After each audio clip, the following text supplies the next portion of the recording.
Hi guys, hi there, welcome to Kunda Home. Today we're gonna have a chit chat. Normally I'm so fast paced when I'm speaking. I'm like, hi guys, welcome to my channel. I love those videos because normally they are up to the point, but not every day guys. We can do a chit chat. And we're gonna talk about African living room mistakes and how to fix those mistakes. But also I'm gonna touch on the colonial elements of African interiors. And then later I'm gonna share with you some of the tips and tricks to design a great living room, to design a very cohesive living room. So stay tuned. We're gonna start with this video. Shout out to Stephen who shot this video, $1 million house in Lagos. So we are going to get all our examples from that.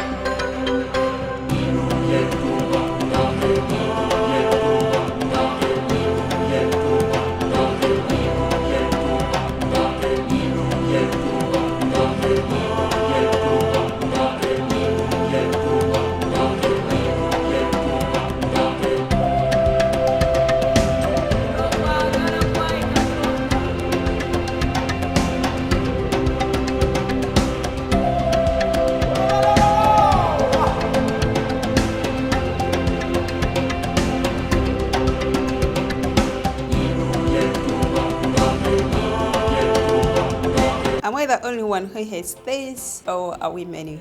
Let me first ask. If you hate this style, please comment down below and I'm going to tell you why I hate it. When you look at this style, it gives all the colonial elements of design when you look at it. So as an African, why would you really style your home to remind you of someone who did horror to your ancestors, or who did things that you shouldn't be proud of? And I know when you go into the African elements of design, the kings and the queens, their chairs had such elements, but when you look at this person's design, you can tell most of the furniture, it's manufactured probably in China. This is a picture from France, the king's palace. When you look at it, this is all stolen gold from African countries, and as an African, I don't think anyone should copy that. It's so absurd. Looking at this home, I just feel like, please don't do this. Most people think colonialism ended the time African countries got their independence, so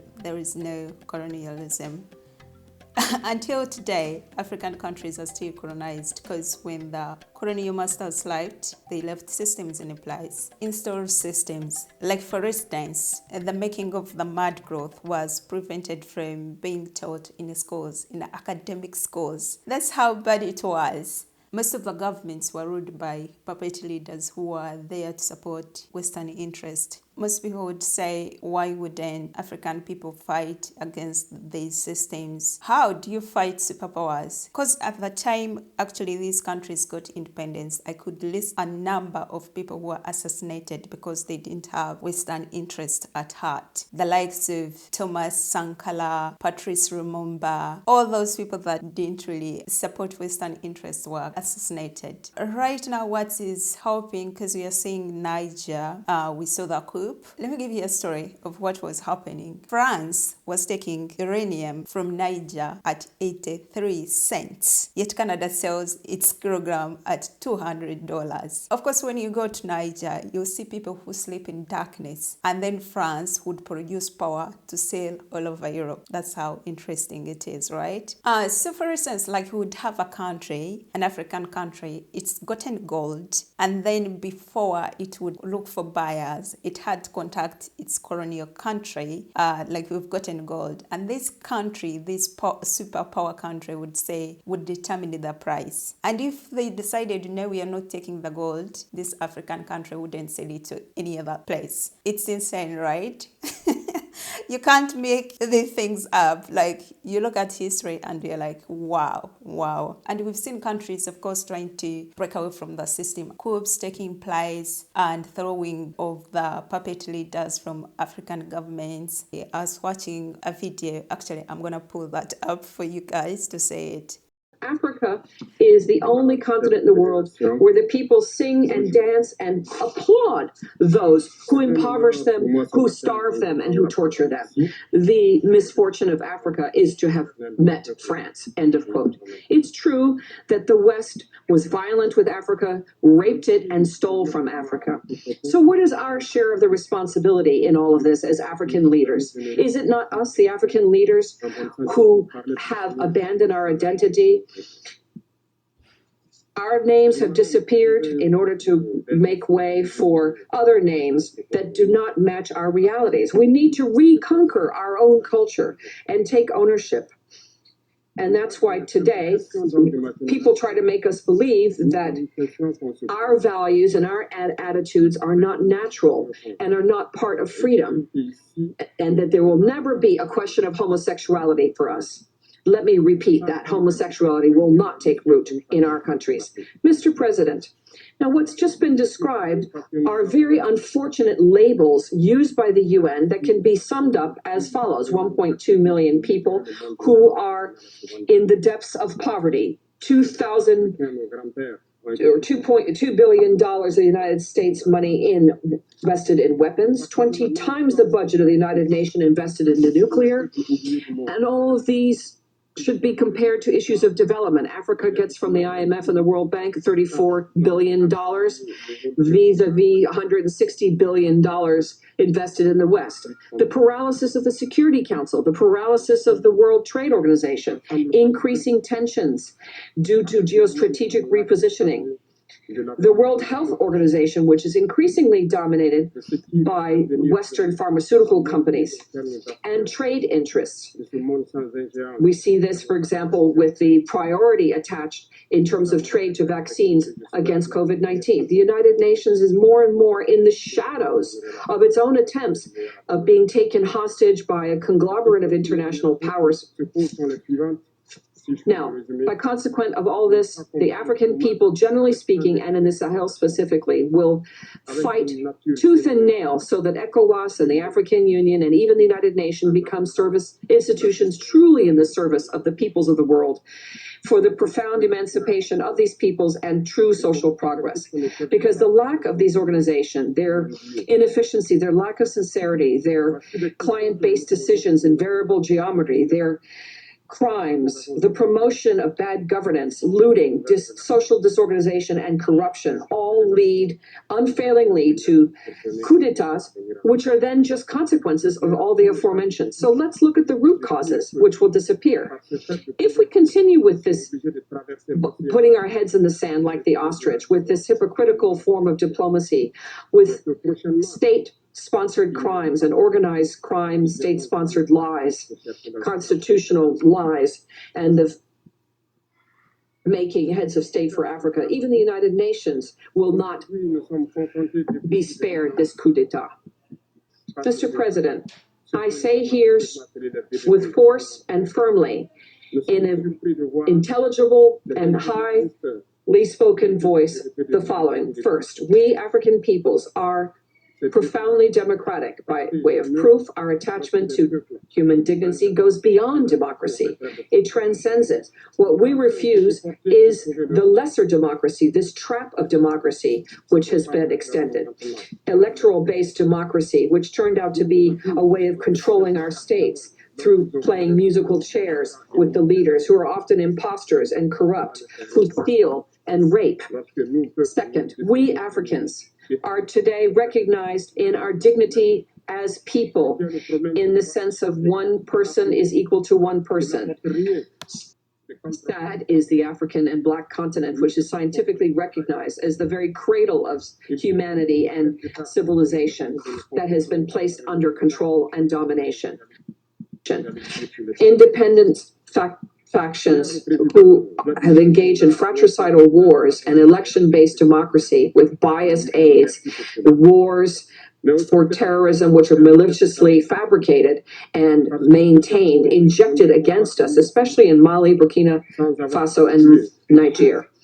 Dominating us, that's what it's all about. Stepping on our necks, as was the case of the unfortunate George Floyd in the United States. Is that democracy? These are partisans of a special kind of liberty that is intellectually justified to justify barbarism against our peoples, fighting supposedly for dignity and sovereignty. And that's why we have decided to say no. No to all these so-called friends who want our so-called good or who threaten us with war, to impose their friendship. That's why we don't want the democracy sold to us by wolves in sheep's clothing.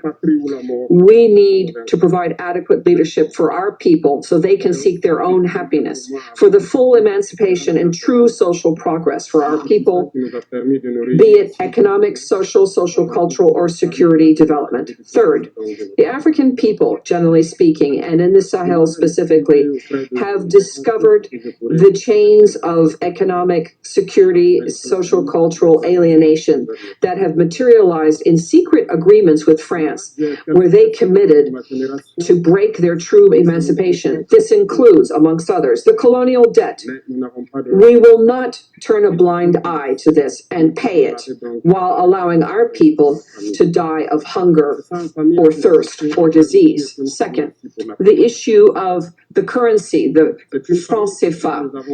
This is called the franc of the French African colonies. This is not African property. Legally speaking, property is the right to be able to dispose of something in the most absolute way, according to Article 544 of the French Civil Code. A patent is therefore held by France on the currency, the French CFA, and therefore it is the property, but it's the property of the African Francophone states. And what's amusing here is that the bills are produced by France for West Africa, and they're different from those of Central Africa, even though it's supposedly the same currency. This same document recognizes the French CFA by Decree 45 of the 26th December 1945. And it was signed, this legislation was signed by Charles de Gaulle, president of the temporary French government, René Pleven, Ministry of Finance, and Jacques Sousnel, the Minister of Colonies at the time. Next, the priority and interest for French companies in bids for public procurement and public offers. And finally, the exclusive right to provide equipment and military equipment and other types of military officers and colonies. And that's my wow. So my aim really talking about this is to create awareness so that people can really know who they are. Actually, I'm not of the idea that the white people. If my father was a killer, I wouldn't want to be responsible. Those were his actions. And the same applies to everybody else. And some of you guys who met mom, who was a German mom, before she died of cancer, she was one of the kindest humans I've ever met. And you really can't fight these systems alone if you really want to create change. We need all the good people on our side, not hate. So if you're going out there spreading hate, that's not my idea. For me, I raise my voice against corporations and systems that are really oppressive, and I would want to see the change. And also, as I talk about African interiors, I want to create the awareness. Anyway, back to interiors. Let's talk about the living room mistakes. I'm going to be using this as an example, this living room. Mistake number one, matching your window treatments to your sofa sets. Oh my God, please stop. If you're doing that, please stop matching your window treatments to your sofa sets. They don't have to match. All you have to do is making sure that they go together. They don't have to be the same color, the same patterns, but you just have to make sure they go together. So stop doing the matchy thing. It's not funny. It's not classy. It's just boring, honestly. Mistake number two, swapping wood furniture with fast modern fake Chinese furniture. Oh my god, I hate this. It's not funny, it's not it. So don't go for this fast furniture because it looks fake. It doesn't even last a long time. So I mean, wood is a natural element which is timeless and it takes time. Fast modern furniture doesn't even last for long. So for a classy room, stick to the natural elements which are timeless. Another mistake that I see is floating furniture in a small space. Honestly, in a small space, it's okay to extend your furniture onto the wall. In a bigger space, that's a different story. In a bigger space, make sure that your furniture is not leaned against the wall, meaning create that conversational element. In a bigger space, do not lean the furniture against the wall, but in a smaller space, keep your furniture leaned against the wall so that you can really create a space in your small living room. Another mistake that I see would be sacrificing comfort over aesthetics trends. A living room is somewhere where you curl up with your family to have a good time, where you invite your friends to come over and have a good time. I don't really understand why people buy like white sofas when they have families. They buy a cloth to put on the sofa so that it doesn't get dirty. I don't understand it, honestly. So do not sacrifice comfort over aesthetics, over trends. Choose furniture that is beneficial to your family, that serves purpose, because that's the whole purpose of design. First function, then aesthetics. That's how you really design a functional and cohesive living room. I hope this video has been really helpful. Thank you guys for watching. I hope I'll see you in my next video. Bye bye for now.